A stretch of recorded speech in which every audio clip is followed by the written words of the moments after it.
So today I'm going to read a treatise of human nature by David Hume. Part 1. Of ideas, their origin, composition, connection, abstraction, and etc. All the perceptions of the human mind resolve themselves into two distinct kinds, which I shall call impressions and ideas. The difference betwixt these consists in the degrees of force and liveliness with which they strike upon the mind and make their way into our thought or consciousness. Those perceptions which enter with most force and violence we may name impressions, and under this name I comprehend all our sensations, passions, and emotions as they make their first appearance in the soul.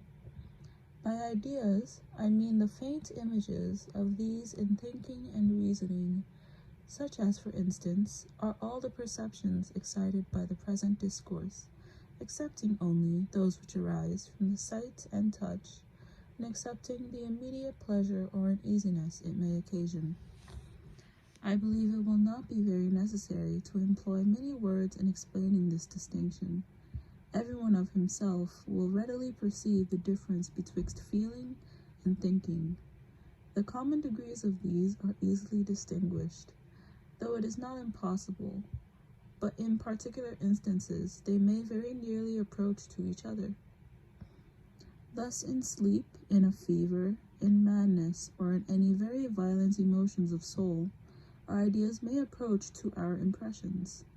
As on the other hand, it sometimes happens that our impressions are so faint and low that we cannot distinguish them from our ideas. But notwithstanding this near resemblance in a few instances, they are in general so very different that no one can make a scruple to rank them under distinct heads, and assign to each a particular name to name the difference.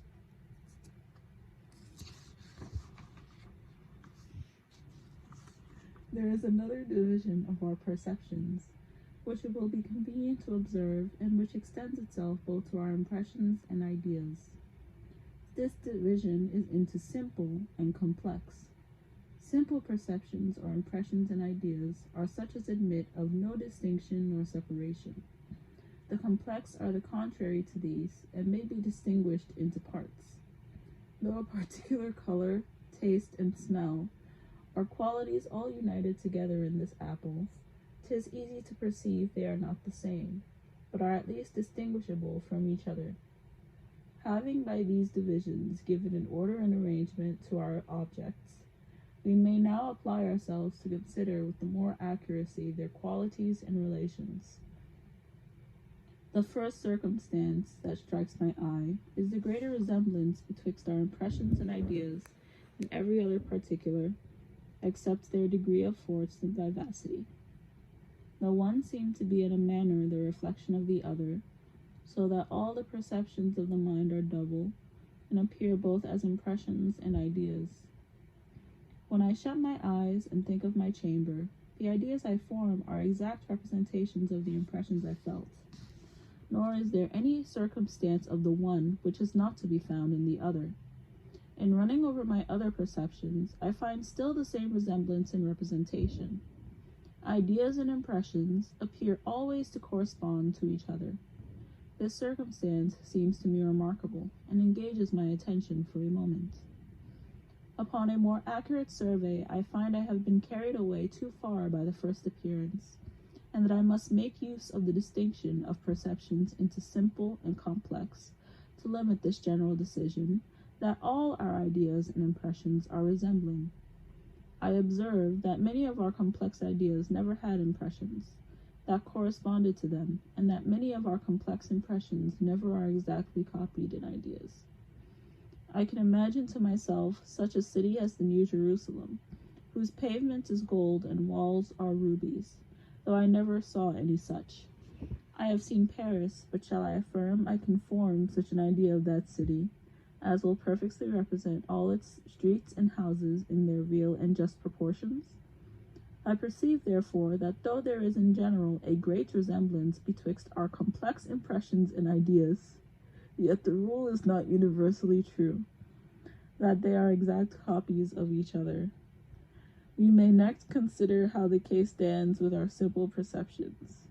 After the most accurate examination of which I am capable, I venture to affirm that the rule here holds without any exception, and that every simple idea has a simple impression, which resembles it, and every simple impression a correspondent idea. That idea of red, which we form in the dark, and that impression which strikes our eyes in sunshine, differ only in degree, not in nature. That the case is the same with all our simple impressions and ideas, 'tis impossible to prove by a particular enumeration of them. Everyone may satisfy himself in this point by running over as many as he pleases. But if anyone should deny this universal resemblance, I know no way of convincing him, but by desiring him to shew a simple impression that has not a correspondent idea, or a simple idea that has not a correspondent impression. If he does not answer this challenge, as 'tis certain he cannot, we may from this silence and from our own observation establish our conclusion. Thus we find that all simple ideas and impressions resemble each other, and as the complex are formed from them, we may affirm in general that these two species of perception are exactly correspondent. Having discovered this relation, which requires no farther examination, I am curious to find some other of their qualities. Let us consider how they stand with regard to their existence, and which of the impressions and ideas are causes, and which effects.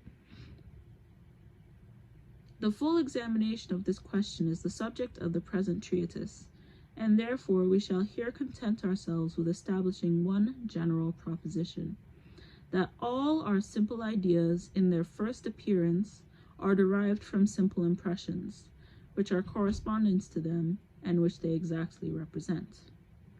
In seeking for phenomena to prove this proposition, I find only those of two kinds, but in each kind the phenomena are obvious, numerous, and conclusive.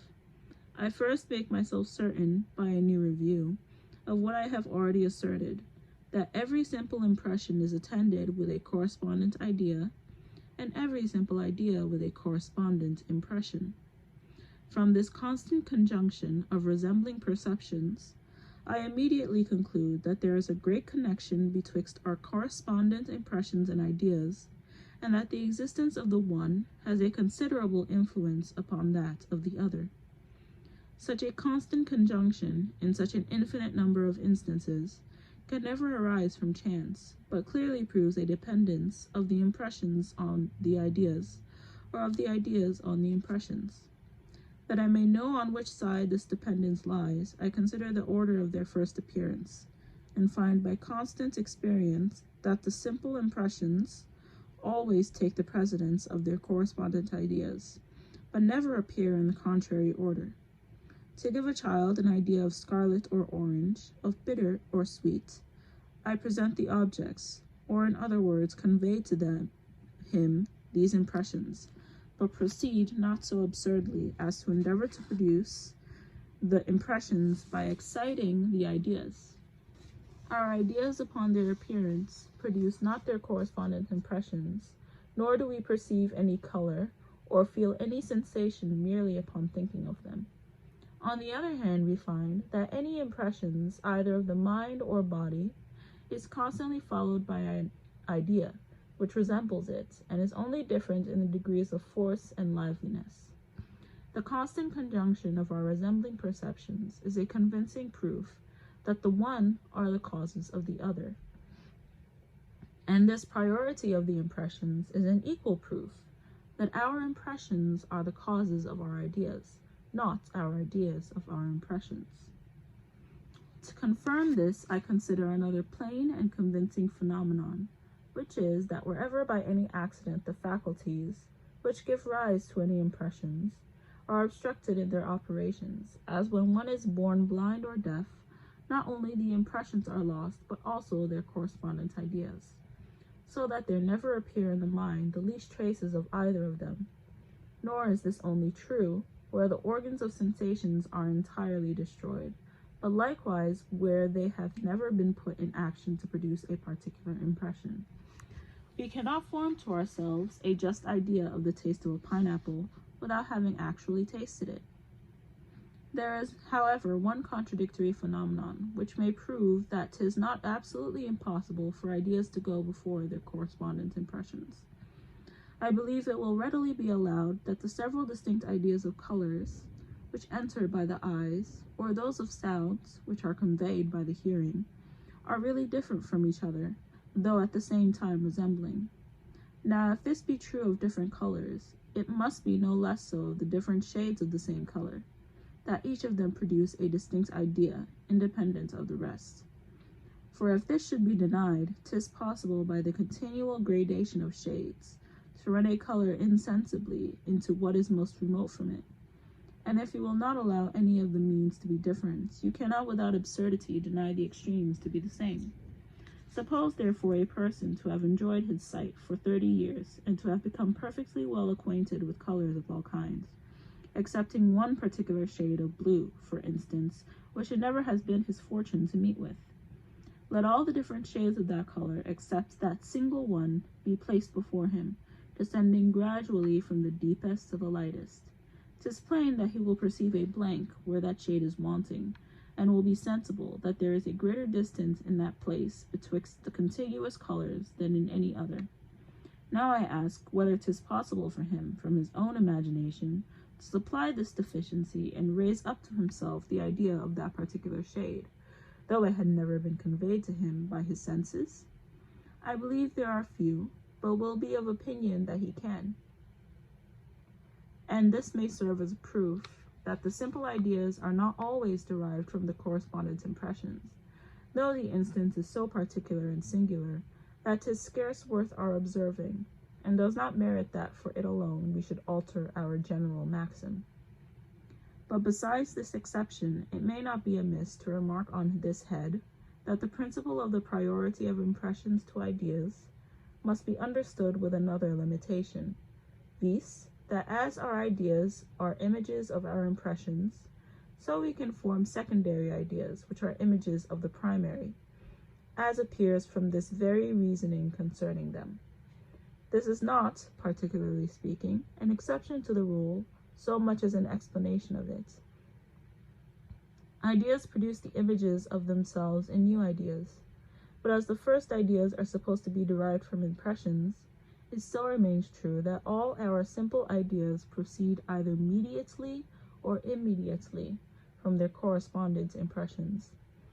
This, then, is the first principle I establish in the science of human nature, nor ought we to despise it because of the simplicity of its appearance. For it is remarkable that the present question concerning the precedency of our impressions or ideas is the same with what has made so much noise in other terms, when it has been disputed whether there be any innate ideas, or whether all ideas be derived from sensation and reflection. We may observe that in order to prove the ideas of extension that color not be innate, philosophers do nothing but shew that they are conveyed by our senses. To prove the ideas of passion and desire not to be innate, they observe that we have a preceding experience of these emotions in ourselves. Now, if we carefully examine these arguments, we shall find that they prove nothing but that ideas are preceded by other more lively perceptions, from which they are derived, and which they represent. I hope this clear stating of the question will remove all disputes concerning it, and will render this principle of more use in our reasonings than it seems hitherto to have been.